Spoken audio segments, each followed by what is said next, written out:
Great. Have a little energy, have a little juice, all right? It starts with us. Good job, D. Let's go win it. I don't care what's happening at this point. Let's go win it right now. Come on. Good job. You like that? You like that? Wait, stay with that. Good job. Oh, yeah! Let's go! Let's go, D. Will! Way to go. So where does PFF say Goff ranks among quarterbacks who currently hold a playoff spot? He's behind some guys you might expect, but also Kirk Cousins and Daniel Jones, ranking last among the projected playoff quarterbacks and 22nd overall. So a little concerning for Rams fans, but is it concerning for you, Steve? Does Goff need to improve and at least maybe match some of the NFC's best quarterbacks to have success in the playoffs? If you say a matching, are you talking about like goldfish, old Mother May matching? Because, I mean, he has that down pat. But if you're talking about statistically, it's just not going to happen. And here's why. Sean McVay is building this offense. He's built this offense to have a ton of moving parts. And that one important piece of that moving part is Jared Goff, but he no longer relies on just one individual. He has implemented a lot of different parts, and to make that engine go, they have done that and adapted by drafting a running back, letting Cam Akers take over, Robert Woods, Cooper Kupp, Garrett Everett. They have all these different guys. They run the ball on the edges, get outside, and then that allows Jared Goff to be comfortable, make him boots and get out there and screen. So they are extremely comfortable with where he is. When you compare him to Aaron Rodgers, Drew Brees, and all these other guys, it just isn't happening because that's not the way they're built anymore. But I think that's why the Rams are a very dangerous team in the playoffs, because they have that balance. Jared Goff's never going to outplay the Aaron Rodgerses or the Russell Wilsons of the world in the playoffs, but he doesn't have to because he's got the best team around him. Sean McVay, like you mentioned, has developed this offense where the quarterback can manage the game as long as he plays that mistake-free football, takes what the defense gives him. They're going to win a lot of games because they got the second best defense in the NFL, and they got all those playmakers at receiver, running back, tight end. So this is an opportunity for Jared Goff to not have to try to match Russell Wilson and still win these games.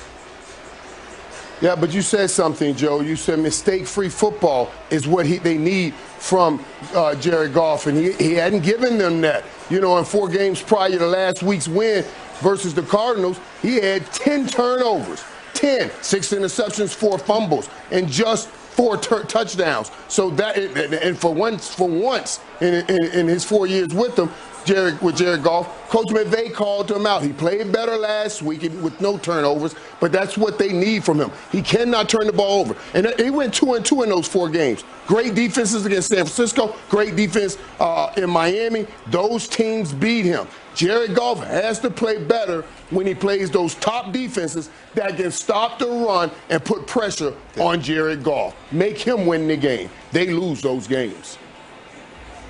But, Irv, I think that was a turning point in the season for Jared Goff. He did get called out. Absolutely. And then he played much better last week. Right. That was a huge moment because he realized he doesn't have to match Aaron Rodgers. He doesn't have to try to play MVP football like Russell Wilson. He's just got to be the best version of Jared Goff because this offense and these weapons around him and that defense, of course, is built to win in the NFC. They don't need anything superhuman. We're going to see a disciplined defense tonight, a disciplined defense that don't get lost with the eye candy, and that's what he's going to have to beat. The defense that do not get lost with the eye candy, and you have to beat them with your arm. Oh, I wonder if Irv there is teasing us on what his pick is going to be tonight. Did he just tip his own pick? Uh-oh. Aaron Donald, we'll see if he can tip any picks tonight. We'll be back after this.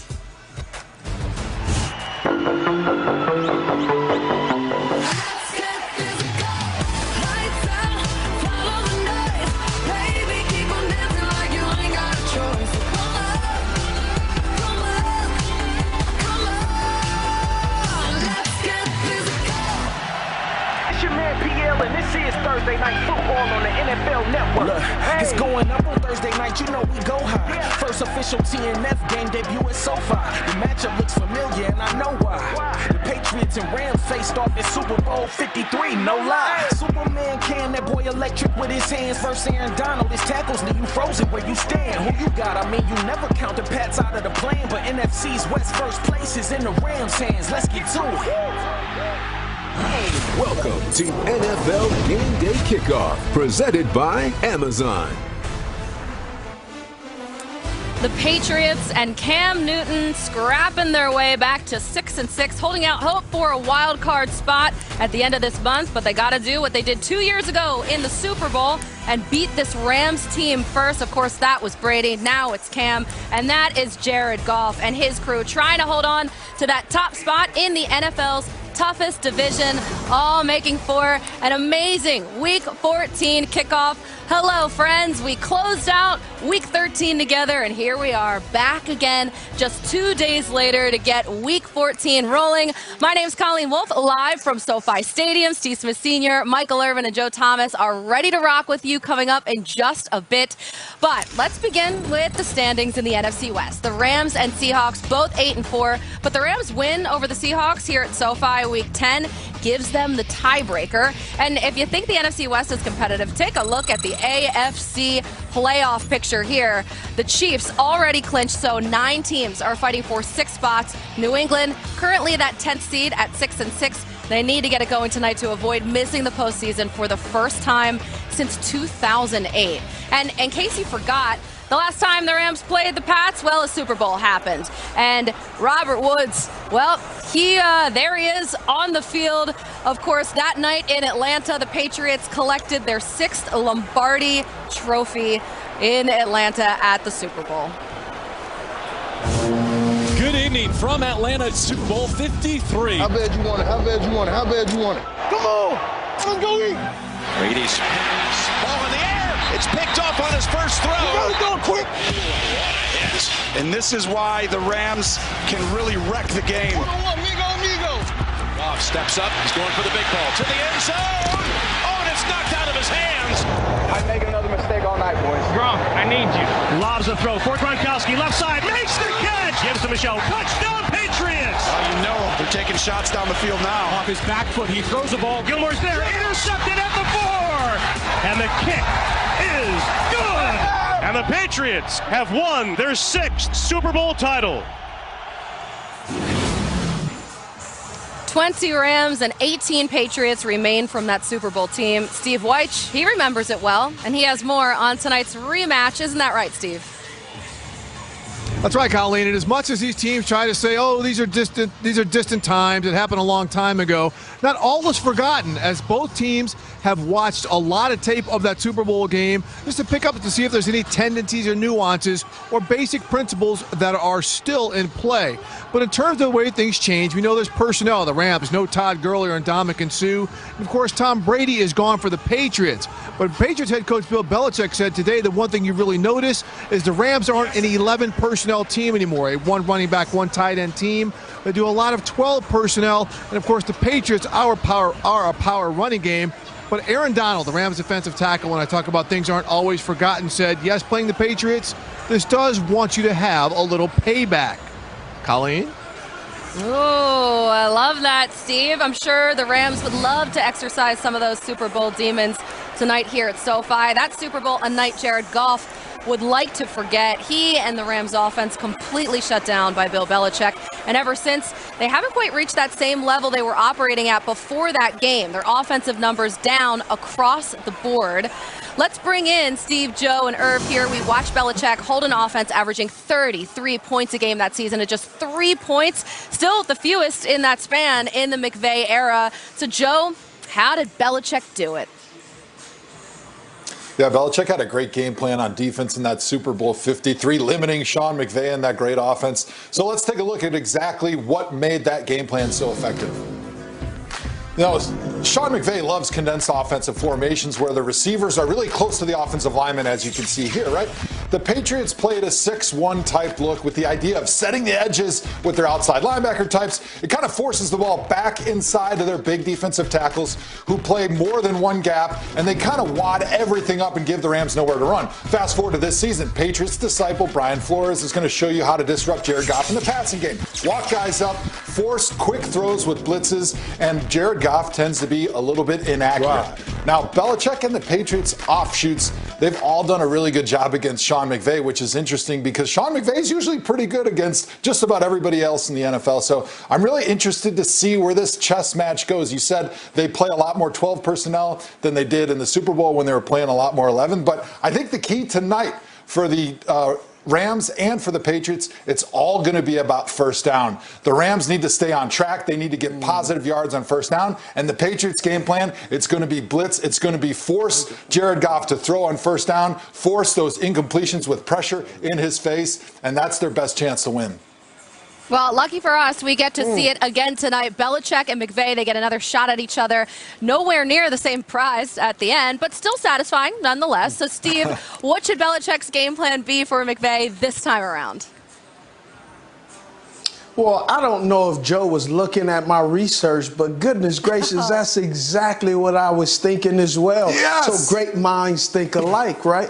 And what really can hurt Jared Goff is really what Bill Belichick will do is take away everything, take away all those fast novelties, take away all those luxury things, and allow Jared Goff to beat the New England Patriots. And we know that has not been the case. You see in Miami, when they play Brian Flores' team, what did he do? He made Jared Goff make mistakes. And the same thing here is going to happen. However, Sean McVay knows, because he's already experienced it, now I believe he has a game plan. He's going to allow that, but he's also going to establish the run and keep Jared Goff from panicking and getting those happy feet.